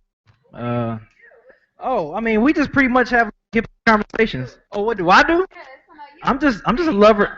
No, I'm just a lover of hip hop. That's all I am. I've been a hip hop fan since what, about 4 or 5 years old. Fell in love with it with Rakim, EPMD. Thing I liked about hip hop, it was just so relatable for me around growing up in Detroit, born and raised Detroit 313. I don't know if we got any Detroiters in the house or whatever, but what up though? Yeah, just growing up, in Detroit and that's one thing I was just telling Modest Media about. And I'm glad I grew up in the city of Detroit because it was a lot of balance. Like, I can listen to Wu-Tang 1 minute and then listen to No Limit Master P the next minute and it be vibing. Like you said, they might tell the same story, but it just come out a different way. So that was one thing I love about growing up in the city of Detroit. And came out in Atlanta, 10 years ago. Been doing Dead End Hip Hop with them, and it's like it's like CNN but with hip hop. That's what I do pretty much. We just have conversations about. Fort Knox to tell you, we talk about so much stuff, man. I can go on and on. So how you feel about Detroit? How you feel about the situation going on with Detroit? Just come on. Like as far as Detroit hip hop, I love you. I love my Detroit. I love Detroit hip hop. Okay, you want to talk about? Can we talk about the whole no-fly? What's going on up there? Like, don't sit here and act like it's something going on. I want to talk. Yeah, but the no-fly. What about the no-fly zone? Do you know about the Detroit hip hop scene? Yeah, I know about Detroit hip hop scene. What do you want to know? What you just want me to start spilling the beans about it? Are there any beans to spill? No, that we got like some of the dopest artists I think to come from that city. That's what I'm saying. We got some of it. Yeah, that's what I'm saying. Like, yeah. I want to ask you. Yeah. Oh, I'm sorry. But here's my thing. You come from a very powerful city right now. When outside you want to talk about LA, New York. And when I hear that question, I love that question because it's going to tell me what I can expect from your music. Not that you necessarily sound like that person, but you can hear their influences. So if somebody tells me, oh, Pac influenced me, or Biggie had this effect on me, or Tupac had this first, or Kurt Cobain, I was like, okay, how do you choose your selection of music, or how does your style reflect their influence in your life? So, and then when I see that, I was like, yo, you just name dropping. You hear these names. You're not really influenced by these persons, by these people, and you don't really understand what they were saying or understand their music. So hip hop, I fit into hip hop because I grew up in it. You know what I mean? I help it progress because I fit into it. Because who I listen to, I tell other people about, whether they know them or whether they don't, whether they're of my color or whether they're not. You know what I'm saying? Whether they listen to it, I open them up because people feel me as a receptive person. I don't like to throw shade, throw smokes and mirrors, or any of that. I was like, yo, I tell it for what it is. And if I don't listen to ratchet music on my own, I hear it in the club or I'm with somebody that does. So I was like, yo, let me take my time out and listen to it because it's touching and it's growing bigger in a sense. So we can't knock that because we have to have the ratchet music. We have to have our knowledgeable music. We have to have the music we don't even understand what they're saying because it's touching people. We can't just bottle it up in a box because it's just more than us. You know what I mean? So we may not necessarily agree with it, you know what I mean? But we have to, in a form, accept it because it is touching somebody. Because knowledge of music, everybody's not growing up in that way. You know what I mean? No matter how much you teach a person's going to go their own way. You know what I mean? You can look at us. Our parents raised us away. Our character base and moral base is raised on that. But other people also help raise us. Our friends help raise us. Our teachers help raise us. So that formulated our mind and our own character base for us to formulate our own opinion. Some people are followers. They don't have their own opinions because they're too scared to speak out because they don't want to seem too different or be on the outskirts of anything. So they was like, yo, I'm going to go with the trends. Not everybody's not as strong as us. That's why things like this, a lot of people is not receptive because it's not cool. It's not what's happening. And it was like, oh, yeah, that's cool. They may tell you they're entertained, but they won't come to it. When Kerosene told me, he said a town hall meeting. I thought it was something for Peter Street. So I was like, all right, cool. But when I found out it was a hip-hop town hall meeting, I was like, yo, I fucks with this because it's a knowledge-based thing. You know what I mean? The conversations we have, whether we argue, whether we agreed on something, it's all knowledge because we're opening up and we're listening to each other. Nobody's about to come out here and say, yo, I'm going to wait for this nigga in the back, because we understand why we're here. And this is hip hop. You know what I mean? You know what I mean? Because it's been times, I'm from Brooklyn, and I know, you know what I'm saying, people, if you talk too aggressively to somebody, they're going to come after you. But it's not necessarily like that now, because we've evolved as a nation and as a people and as a culture. You know what I mean? We want to progress as a whole. That's why there's not as much killings or as much beef as it used to be. There's still going on, and it's evident because a lot of our kids don't have the foundation, because there's nobody there to really teach them, because there's like, I don't understand them kids. They want to argue and point the finger and be like, yo, you're not doing this, you're not doing that. Nobody wants to be like, yo, so why are you doing this? Yo, the way that I did assistant teaching at Mount Zion High School. So I didn't go in there. I'm a young dude, so I go in these with these high school kids, and they be like, yo, I can go in there and be like, yo, I'm older than you, you're supposed to do what I say. What I do, I sat back, I watched the teacher and how she taught the kids. I observed all these kids, and it's like, all right, this is what I'm going to do. I relate to them because I am young, but I am older than them, so I have something to impart to them. So I sat back, I didn't go in and try to be the boss. I was like, all right, this is what we're going to do. This is why you have to learn this. This is why you have to understand that. So in a way, I help affect their mindset. So their mindset starts to think, they're going to start to see things differently. They're going to start listening to music that they do differently, because they're learning in the school. So they're going to take that new process and go outside and start listening to things differently and viewing themselves in a way that's like, yo, I really don't want to go down that road. How many of us really want to go to jail? Exactly, nobody. But everybody wants to be the man. Everybody wants to be a thug. Everybody wants to tote the hammer, but nobody wants to have you know what I'm saying, handle those consequences. It's some built for it. It's some built for it, and that's why they there, and that's why they do it. But not everybody's built for that. So everybody can't be faking the funk. You know what I mean? So that's why a lot of people go off and get that protection. You know what I mean? What I do, I'm about to end off. I'm a PR. Yo, I'm a PR for Team Salt Radio. So I'm glad that I found this out, and if you guys do this every week, I make sure to have my team out. We do live broadcasts next every Wednesday. Last Wednesday of the month. All right, I'm gonna keep that tied down. But we do a live broadcast at Spin from 9 to 10, and then they got the $2 Tuesdays over there. And this is really what I want to see promoted. You know what I mean, on our website. You know what I mean, along with new artists, new fashion, because that's how I fit in hip hop. I'm a marketer by nature. I went to school for marketing. So if anything that's good, I'm going to push it, no matter who it is. If I don't like it, I'm not going to knock you. I'm like, yo, that's not really my style. But, yo, keep progressing, because you're going to find your niche, and you're going to find a way to push your stuff and reach who you want to reach. All right? And that's my piece. I bless y'all, and I thank you for this time. You still good?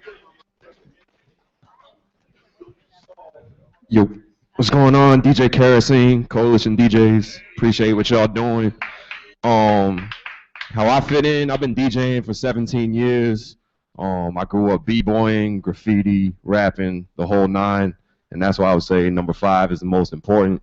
And I think that combines into the standard and the progress, because I grew up with a standard where I wasn't allowed to touch that turntable unless I knew music, whether it was my era or not, whether I liked it or not, or whatever. So I try to uphold that standard now. You know, before 5 years ago, no one would have ever came up to me and said, can you teach me how to DJ? Because whether it be rapping, photography, DJing, we've turned it into something where it looks like you can just jump into the profession overnight. So if a cat comes up to me and asks me why you want to, like, I want you teach me how to DJ. Why you want to DJ? Because I love music. Who doesn't? Do you know music? You know what I mean? Can you go up in front of a crowd and rock them? And with that, what I need, like my man said with the blog, is like we need to support each other. I played the Common joint at one of my gigs on Saturday night. No one dancing. You know what I mean? If I'm going to play good music, I need people in the building that are going to react to good music. I got a chick last night talking shit to me about, oh, this Bobby Shmurda song is so whack and it's corny and blah, blah, blah. But when it comes on, she's doing the dance. All the motherfuckers is telling me I'm tired of what's on the radio and I wish DJs was playing this. Well, when we do play it, dance to it, support it. I don't want to get a call from Big Rec and tell him, yo, I love your record, but there's nowhere I can play it. If you like that music, go outside of the venues that's just doing underground hip hop. We need to be across the board. My man got the internet radio station. I never heard it. When I go home, I'm going to listen to it. You know what I mean? I need something like that. I'm not going to complain about what 94.5 is playing all day. I'm going to shine the light on what you playing. You know what I mean? If Big Rec got a record coming out, I'm plugging that online. I'm not going to complain about, oh, it's just everyone raps like the Migos. He doesn't. You know what I mean? But if I play his record in the club, no one's doing anything. So that pushes me into a corner. You don't want DJs to play whack shit? Then don't support whack shit. You know what I mean? We just got to support each other. Dude got the blog, I'm going to post that shit. I haven't been on World Star in 5 years. I haven't clicked on that shit. You know what I mean? If you're going to put something out there, I'm going to tell the next dude about it. I see my man outside, come to this.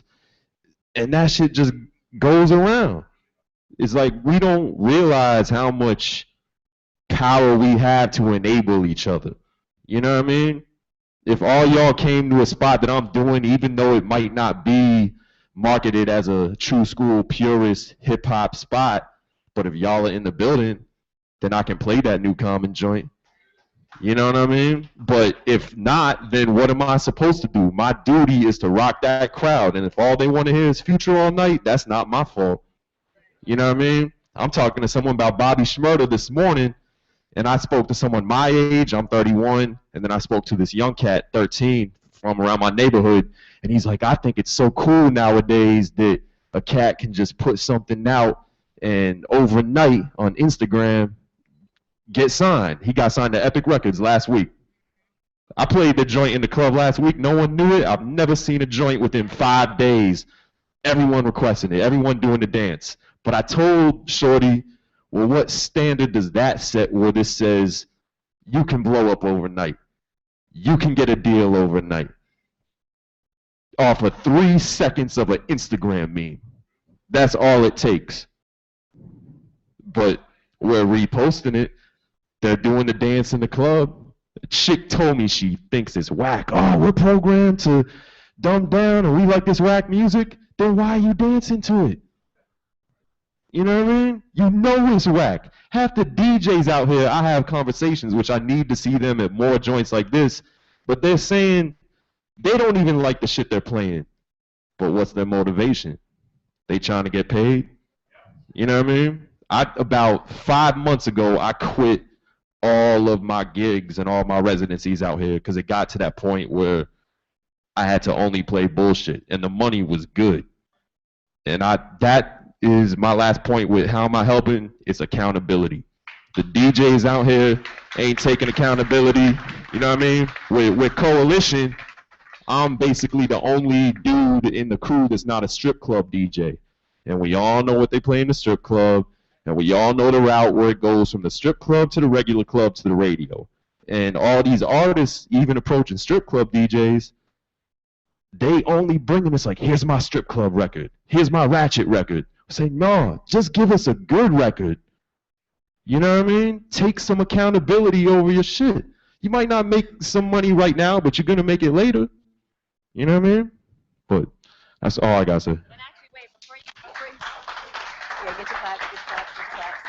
Before you sit down, though, I had 2 things that I wanted to ask, I guess, your opinion on. One, because you said the future and a lot of those things, and usually I'm asking because do you think if it's the production and that's making people dance, do you think that if we change the lyrics to what was being said and it wasn't being talked about drugs or anything like that and it had still that same beat, do you think it would still have the same impact? I mean, I think the reality today speaks for itself, answers that question. There's plenty of people doing that, making music like that, and it's not working, but that's because people aren't out there supporting it. I don't want to name any names, but I've been in the studio with some big artists. They're using trap beats, but they're saying inspirational content on it, but they're like, when I perform it, when I take it to the club, people don't turn up. And I'm not judging someone. It's not my right to tell you what to like or not. If you like Future, that's cool. You like whatever. I like some of that shit too. I like a little bit of everything, but I want to be able to play a little bit of everything in the club. I could go into the club and only play that and get my check and do it with my eyes closed, and you know what I mean? But I want to take that risk and drop that Common record that if it's one person, even if the dance floor clears, that one person might come up to me and be like, what's that? You know what I mean? And then they going to go and tell the next person, oh, they not playing the same shit that everywhere else is. Motherfuckers just got to take risks and take accountability. The last little comment I had, you can actually sit back down, was the fact that the whole Vine thing, now with that, I feel like that's a whole nother conversation. I'm going to give you the mic right after this. It's because I feel like, and even with that, and it's like, oh, things happen overnight. But see, I hear that from one side of people that don't really know, but then from the inside, it's like, oh, man, that's so-and-so's nephew. Oh, that's so-and-so's this. Oh, blah, blah, blah. So I think that's also artists, people not really understanding, and you hear what you see, just as if, you know, Noble kind of got on me and was like, look, like, you watching the news, like, that's what you get. But if people tell you, look, I just put this thing out on Vine and this is all that happens, but you didn't know months before this he's been at the label, he's been doing this, he's been doing that. I think that's like where people get. So it's like, man, or I remember, what was a couple years ago, Trinidad James, he said he just started rapping. Then somebody else came to me and was like, man, I've been seeing him over here. And I'm like, okay, I'm counting down the months. And I'm like, so you just didn't start rapping the week before A3C? That didn't happen. So, you know, it's like, but when you tell people, oh, I just started, and they're like, man, I could just start too. Shoot, I got like 9 more years, so I'm 40. Let me start this right now. I just wanted to build on that where, you know, like you said, it's what you put in front of yourself, it's what you absorb, but it's also who it's coming from. Which just like 2 of the biggest piece of advices that OG DJs have given me was DJ JC told me, you know, sometimes it just takes the right motherfucker to say something is cool that we've been saying is cool all along. And we was having that discussion like, if Rihanna came out with a DJ Premier beat for her lead single, all of a sudden everyone be in the boom bap when we've been saying it's cool the whole time. But it's just like, that's why if we support each other, eventually it's going to get to that right person. And then the only other, the biggest piece of advice I ever got was from Red Alert. And he was like, the longevity in this game is making people feel good. And if we're in the club and the music I'm playing, if we got to put each other down to feel good about ourselves. That was rough. Hey, how y'all doing? Shout out to Renee for holding this whole thing. You know what I mean? Give it up for Renee, man. She bringing this shit together right now. Nobody in Atlanta is doing this shit. Fort Knox, the hypest hype man, out here, all the showcases. Make It In magazine. I get all the niggas over here. I'm gonna give a shout out to Mike Sick too, man. You know what I mean? He hold all the events out here for underground niggas is out here trying to get it. What I'm saying is, niggas need to just stop hating, man. That's the only reason why underground artists stay underground, is because motherfuckers is hating on them, man. You listen to the fucking radio and shit, you hear everything. You hear the Young Thugs, the Rich Homie Quans, the Migos, everything. People love to hate it. You know what I'm saying? Just to admit. But at the end of the day, you gotta stop hating, man. You gotta start supporting people. That's the only way hip hop's gonna build. You think back in the early '90s, motherfuckers was hating on people? No. They was making a fucking name for themselves, man. They started making movements that people want to listen to. So you can't really hate on nobody at all out here. So right now, what y'all need to do is just focus on what's going on right now, who's hot right now, not even who's hot, who's actually grinding, because the person who's hot not really grinding. They got a big supporters behind them. So you need to focus on the people that got the grind, the hustle. You know what I'm saying? Like, everybody who's doing these open mic showcases, everything that's out here right now, you got to follow them, man. You know what I'm saying? Even if you do music and you know beats is better than yours, or you know that the raps is better than yours, show support, man. We black. You You know what I'm saying? Like, that's the only thing that cut black people down is black. I ain't mean to bring it in a race or nothing like that, but I'm just out here just sitting here listening. But you gotta support. You gotta support, man. I mean, I'm gonna keep it short and sweet. I'm just up here just viewing everything, man, and like, you gotta support, man. Whether it's making a magazine, a local magazine company, or people throwing showcases or whatnot, you gotta fucking do it, man. You gotta support. That's the only way people gonna get out here, man. And I'm forget all these mainstream artists and everything that's on these iHeart radios and everything like that. You gotta support, man. At the end of the day, you can say what you want to say. You can say who you want to listen to. You gotta support them. That's the only thing that matters. You know what I'm saying? So when people ain't even flossing or diamonds or everything else like that, you gotta support, yo. And I'm saying, I like this right here, Renee. You know what I'm saying? I ain't got much to say. I'm IG. You know what I'm saying? Like, my whole campaign is have a vision, share a vision, and believe. Hashtag HAVSAVB, have Sabby. You gotta have Sabby, man. You gotta have a vision, share a vision, and believe. Whatever you do. You know what I'm saying? So you gotta fucking make moves out here, man, and do what you gotta do and support, yo. That's all I gotta say, man. Shout out, Renee, man. Renee, God, they're the motherfucking villain. I'm sorry, I let them do that. No, I'm playing. And I got you. Okay. My name's Jay Harris. Some of y'all don't know me. Now that we got all the PRs and DJs in the building, I'm a rapper. Can I freestyle for y'all right now? Nah, I'm playing. Look, I work for Making It Magazine. I do promo. Make sure y'all get one of these before y'all leave. If you don't, if you're an independent artist, you want to get in the magazine, Kelby is right here to my right. There's a lot of people who think I'm Kelby, but I'm not. I also do a radio show on K100 Radio. I put on 5 to 6 independent artists every week, and I play them with the majors.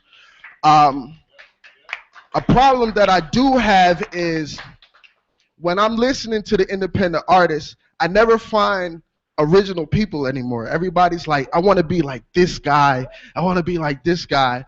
And then because you want to fit in the program.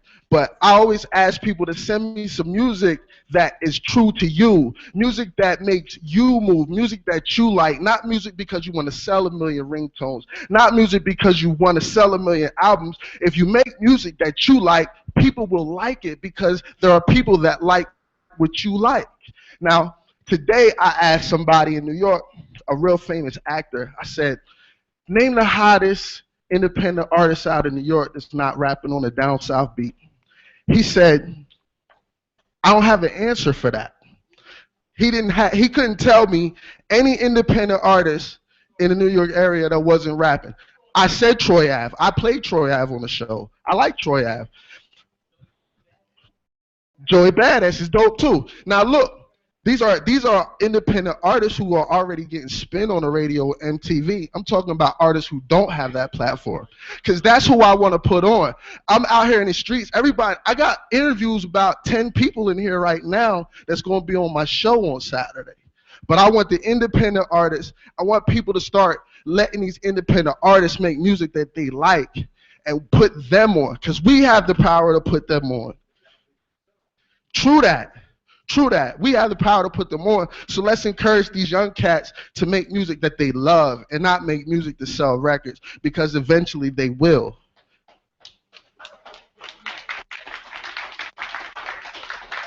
And before I go, let me drop my shameless plugs. Hold on. If you're an independent artist, I know there's a lot of independent artists in here.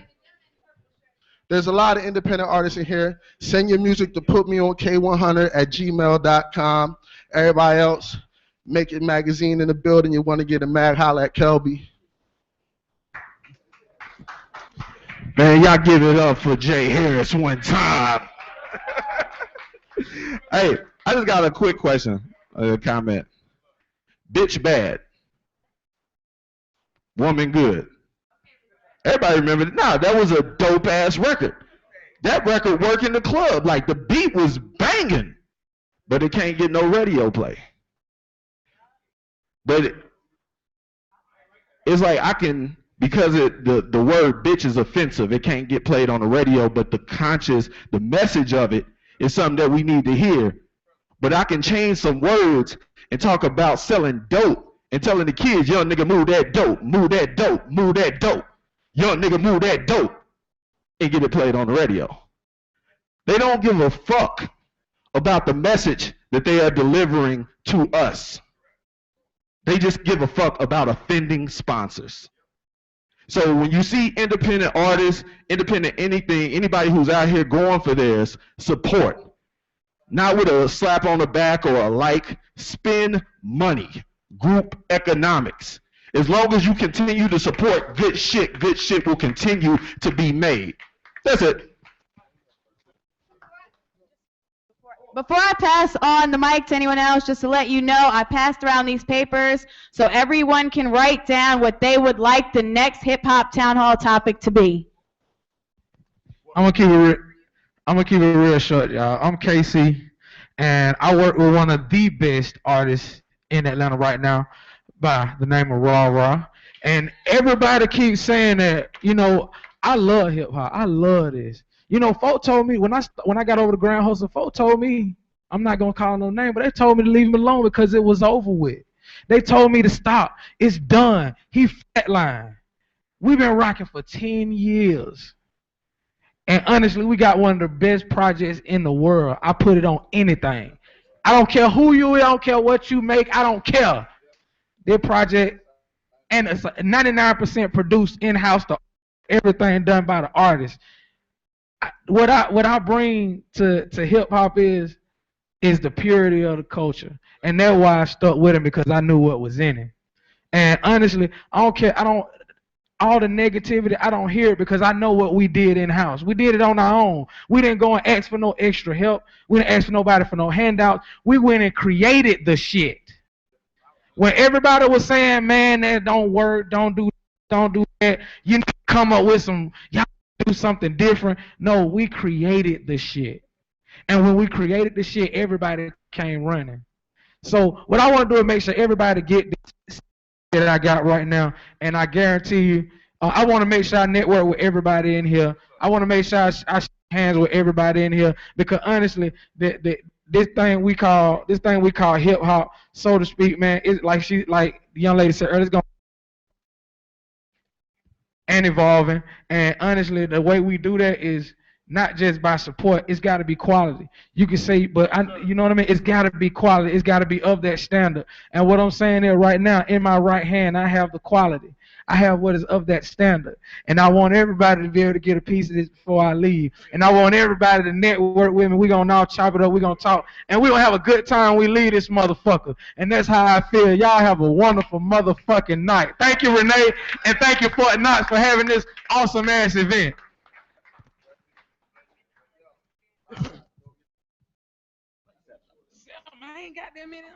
I mean, y'all all up in my spotlight. Just real quick, good evening, everyone. My name is Hollywood Kid.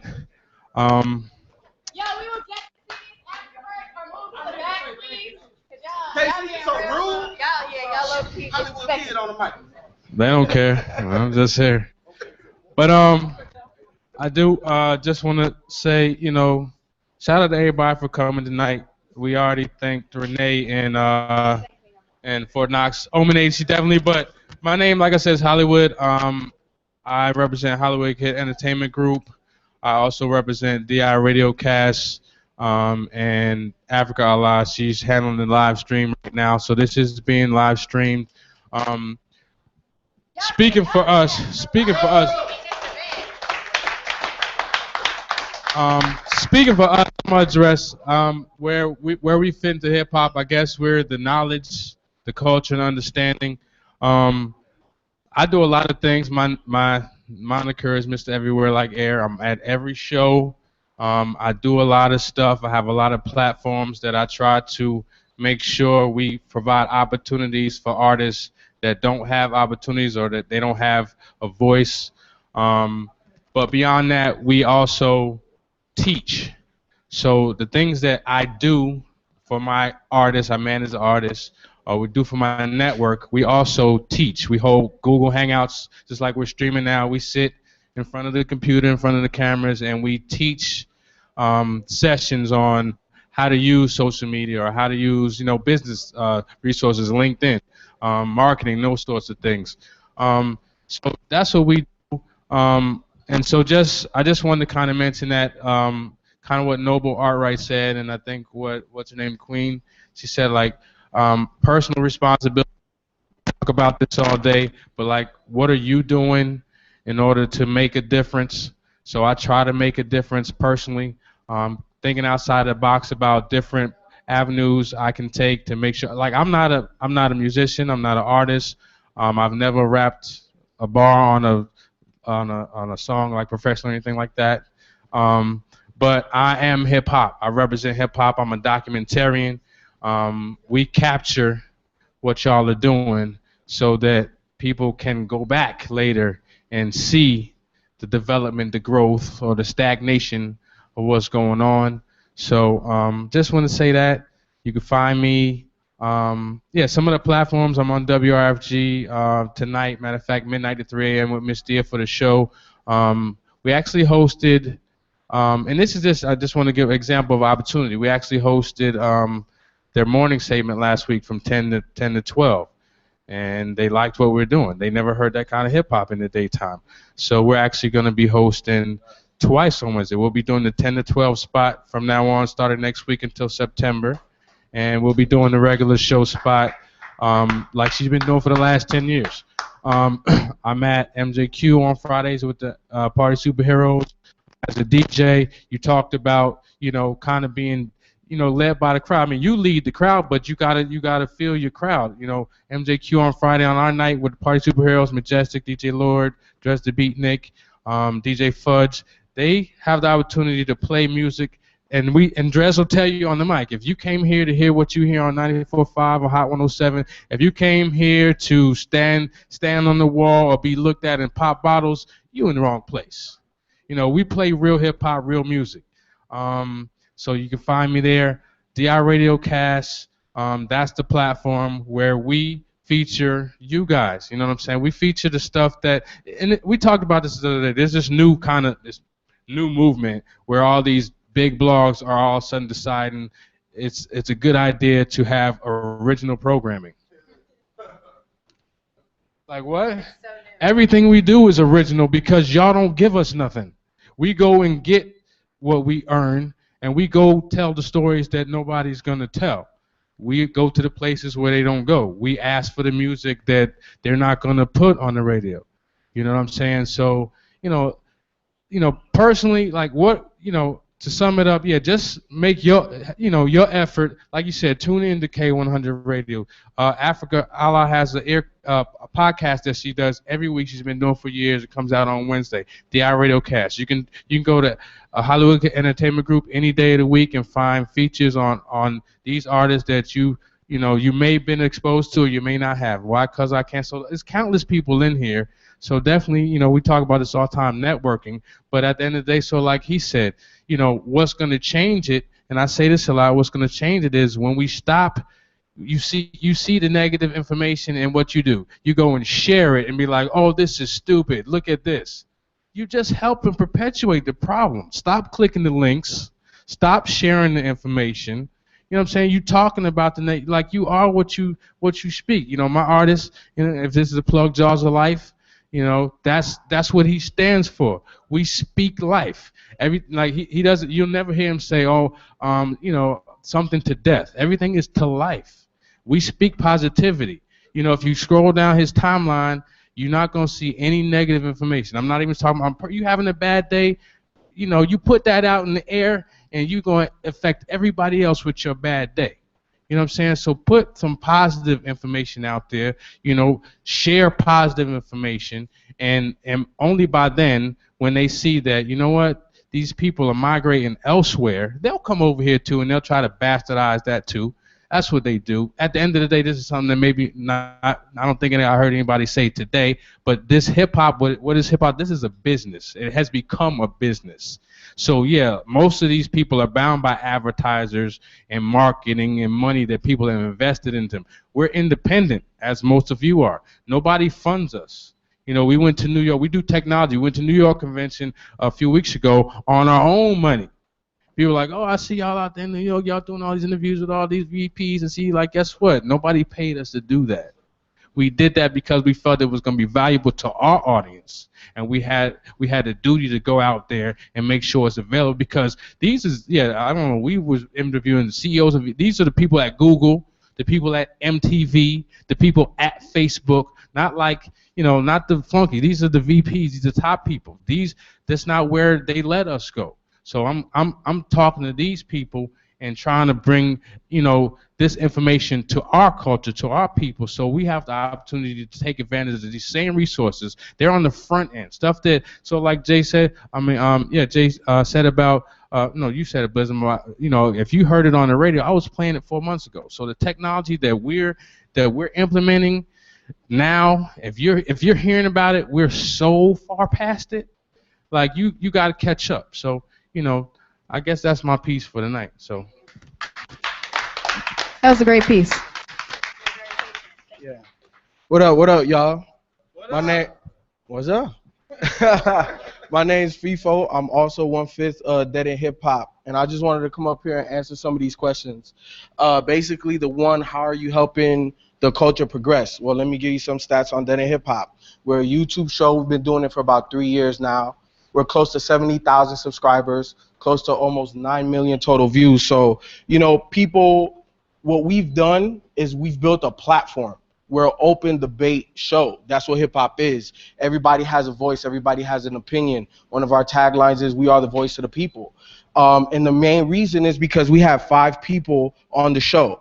Hip-hop isn't singular. Hip-hop isn't just what you think, what you feel. Everybody grew up differently. You know what I'm saying? Everybody has different experiences. Me and you could listen to the same song and have 2 different pictures painted for us, even though it's the same song, same artist that we both listen to. So that's what Dead End Hip Hop brings. You know, we bring a platform where now other people, they're coming in the comment section. That's a whole nother, you know what I'm saying, show in itself, where people have and they're voicing their opinion. You know, another thing too, why did I fall in love with hip hop? Well, growing up, you know, I grew up in Chicago and in Miami, and my dad was a dope boy. So there's a lot of things that I saw in my household that I never really understood. I saw them, but never had an explanation. And the first hip hop artist that I was put onto was Biggie and Jay.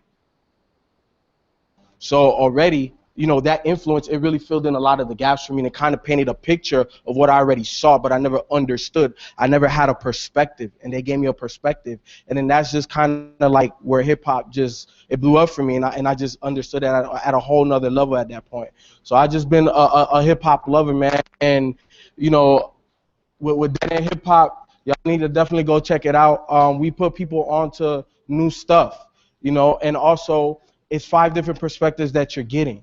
So I don't think that there's nothing out there on TV, YouTube, the internet like us. So we're definitely unique. We're definitely we've been invited to Florida State, so we spoke to their sociology class. So we've done a lot of cool stuff, you know, and it's definitely opened up some opportunities. So definitely check out. You know, we haven't even promoted in Atlanta, but you guys, Georgia is one of our biggest demographics. So, you know, shout out to everybody here that knows about Dead End Hip Hop, and if you didn't, pull out that YouTube and, you know what I'm saying, check us out.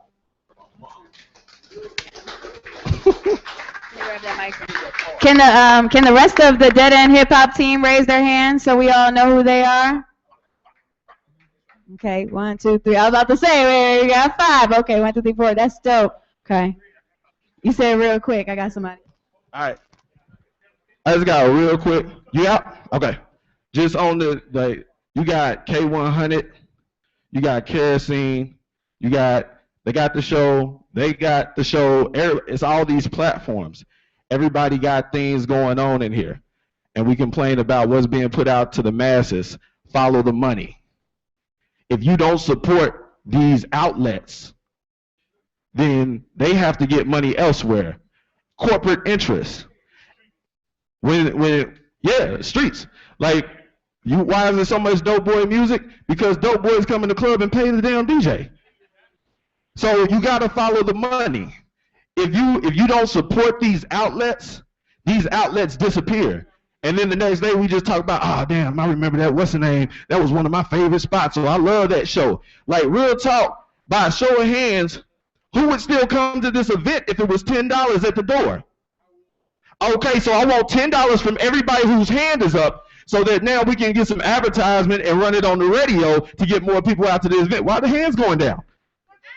See, that's what I'm talking about. It's about really supporting the shit that we need. So everybody who's serious about this shit, I want everybody to put $10 in. I got my $10 right now. I'm going to put something in. We can do email blasts. We can do whatever we need to do to make this event bigger and better, because these are the platforms that we need, and these are the platforms that we're supposed to promote and support. All this lip service and talking about how shit fucked up and they doing this and they doing that. They doing that, but what the fuck are we doing? So I got my money, and I'm going to put my 10 every time I come in so that we can just make this better. All right? Word. Appreciate that. Now, somebody that walked in, I know you got something, and I really appreciate it. No, anyone more? I got you. Don't worry. Y'all going to get what y'all got to say, but you kind of said something. I wanted to really highlight somebody that is in the building just real quick, because he does have a platform, and I know IG did shout him out earlier, and this is Mike Sig, and I really just wanted, because he's got, anybody ever heard of the bar exam in here? Anybody ever heard of the freestyle experiment in here? Okay, so for anybody who really didn't know. What's up, everybody? My name is Mike Sick. I'm a rapper. I'm bringing New York back, and I ain't from New York. You know what I'm saying? Nah, let me stop. Appreciate you. Thank you, Renee. Be good, y'all. I want to answer these questions right here, and I'll make it quick. Which is most important? Knowledge, culture, wisdom, and understanding is the most important, and here's why. Who's setting the standard in hip-hop?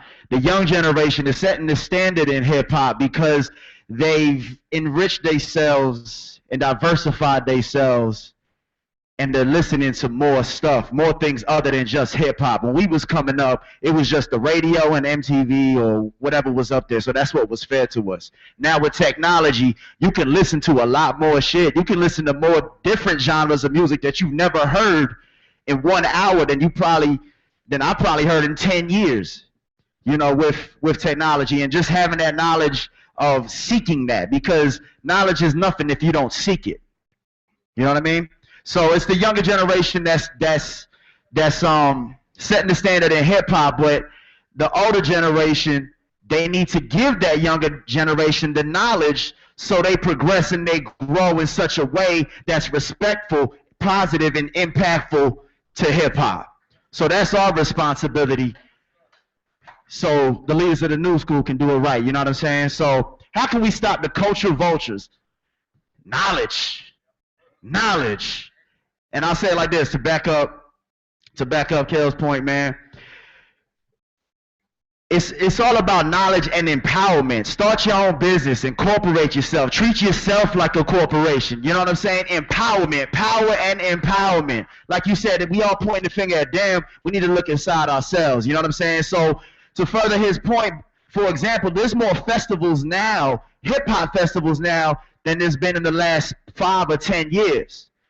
And so we might be downloading albums and stuff like that, but with all these artists and underground new school that's, or whatever, just cats that's doing quote-unquote real hip-hop or just putting on independent showcases and events and festivals, we can buy those tickets. We can share that information like, yo, we got this festival in Nashville. Go to that joint. You know what I'm saying? Go to the joint in Tampa. Go wherever. You know what I'm saying? That's another way we can put money in, you know, our pockets, because we're the ones that are throwing those type of events or whatever. You know what I'm saying? It's all about choice and having the knowledge that you're not being affected by the things that are outside of you. You're being influenced by the things that are inside of you, and you have a choice. And you can make that choice and the decision to support what you want to support. So that's how we can stop the vultures, because they are fucking smart. They have 20 people on their team, smart as fuck, figuring out what we invented, what we're doing, and they're trying to stay ahead of the curve. We got to outsmart them. So we need the knowledge to outsmart them. So yeah, you're going to make your money off of us because it's popular, but you know what? We're going to popularize something else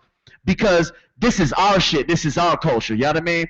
So what are the topics that the hip-hop community needs to focus on? Knowledge. All across the board. Now, for real, it really comes down to originality. Hip hop and people, anybody that wants to get into hip hop, they need to basically draw a hard line down the middle and say you either an imitator or you an innovator. Which side of the track do you fall on? If you an imitator, go ahead and get your money, get paid. Hope you a good father raising your kids later on down the line. If you an innovator, just be an innovator and stick with it, because the way technology's going, the way this people are growing in this world, man, there's an audience for you out there, but you got to have the knowledge, understanding, and how to implement everything, you know, to make it happen. You know what I'm saying? So pick a side. I challenge everybody to pick a side. You an innovator or you an imitator? When you walk out the door, which one are you? For real. You need to focus on that, originality. Why did I fall in love with hip-hop? I fell in love with hip-hop because they taught me game. Basically, I first started rapping when I was on the West Coast, and then the game that they gave me, you know what I'm saying? They told me basically how to get out of your situation. You know what I'm saying? They weren't sensationalizing violence and stuff like that, like they was trying to pin that on them. They wasn't doing it. They was just rapping about what was around them.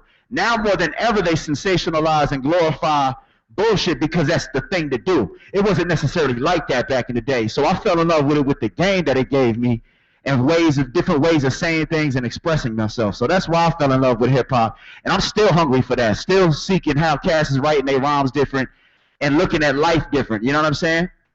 Because I still believe in the poetry in hip-hop, you know what I mean? So how am I helping the culture progress? I'm just trying to be myself and lead by example. And that's what I'm trying to do with that. And what with the shows? Well, with my shows, man, what I try to do, I try to take a page out of Quincy Jones' book, man, and it's like leave your ego at the door. You know what I'm saying? On my stages, yo, it's like if you were up and coming artist and you hungry, but maybe you don't have the confidence or you've never really been on the stage like that, we try to inspire you to get on the stage and be like, look, man, just live in the moment for 5 minutes. You know what I'm saying? You get on the stage, come to win. We want to see that you hungry, because that's all we want to see as an audience and music lovers. We want to see you at least got to be hungry. Don't come up here and flex like you know, dancing for your boys and shit, you know what I'm saying, or just rapping for the sake of rapping. Nah. So we try to inspire people to bring up to that, to come up to that level, and we also challenge people that are so-called at this level to come to humble themselves and just leave your ego at the door and just make it about that moment. Make it about the music and that night. You know what I'm saying? That's why I appreciate cats like Fort Knox who helped me get this thing off the ground. Blizzum, Mr. Hanky helped me out. Dead End Hip Hop originators putting out original content, and look where they at now because they believe in it and it's genuine, y'all. So at the end of the day, that's what we're trying to do to progress hip hop. Keep it original. Keep it original. Next Tuesday, Nestle versus D-Rec at the Freestyle Experiment rap battle.